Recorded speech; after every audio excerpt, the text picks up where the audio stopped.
свима. У нашем последнем видеозапису научили smo kako to učiniti glagol biti olmak. Danas ćemo naučiti kako to negativno oblikovati. Prvo, trebali bismo znati kako to koristimo na bosanskom jeziku.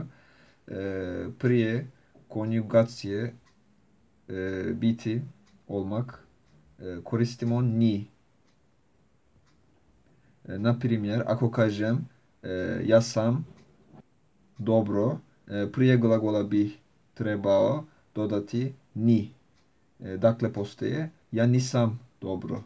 U glagolima biti negativnih oblika turskog jezika koristimo posebnu riječ poput ni na bosanskom jeziku. To je değil. Değil. Ali koristimo değil nakon imenice pridjeva. Također smo u pozitivnim rečenicima spajali imenicu pridjev, ali sada spajamo ovu riječ değil. A budući da je posljednji samoglasnik değil, uvijek isti, koristimo uvijek iste sufikse. Posljednji samoglasnik je i. Posljednji samoglasnik je i. Ja sam znači im. Ja sam znači ti si znači sin. On ona je znači ništa. Mi smo znači iz. Vi ste znači siniz. Oni one su znači ler. İm sin ništa izsinizler.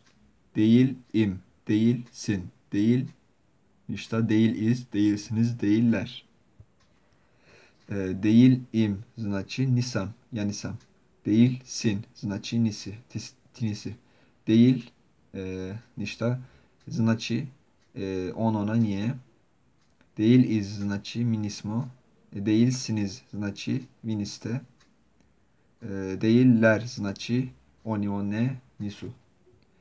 Dakle, možemo reći da değil znači ni u konjugaciji biti olmak na bosanskom jeziku. Nisam değil znači ni, im znači sam, ja sam. Değil im, ni sam. Değil sin, sin znači ti si, değil sin, ni si. Değil ništa, ni je. Değil iz znači smo, ni smo, nismo. Değil siniz, siniz znači ste, vi ste. Değilsiniz, ni ste. Değil znači ni, değiller. Ni su, ler znači oni one su. Ni su. İyi, na primjer, iyi znači dobro. İyi değilim. Znači ja nisam dobro, nisam dobro. Değil, ni, im, sam, nisam. İyi değilim, znači nisam dobro. İyi değilsin. Ni, si. Değilsin, ni, si. Dobro, iyi. Nisi dobro. İyi değilsin. İyi değil, znači nije dobro. Değil, ni, ništa, znači je, nije, iyi. Dobro. Niye dobro? On, ona niye dobro? İyi değiliz. Değil znači ni. Iz znači smo. Ni smo. Dobro. İyi değilsiniz znači niste dobro. İyi, dobro. Değil, ni. Siniz, ste. Niste, dobro. İyi değiller. Değil, ni, ler, su. Ni su, dobro. Na primjer, öğrenci znači student.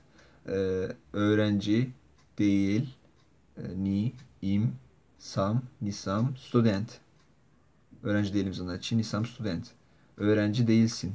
Değil, ni, sin, tisi, değil, sin, tisi, nisi, student.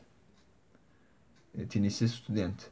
Öğrenci değil, ništa, ni, ništa znači je, nije, student. Öğrenci değiliz. Değil, ni, iz, mi smo, nismo, student. Öğrenci değiliz znači nismo studenti.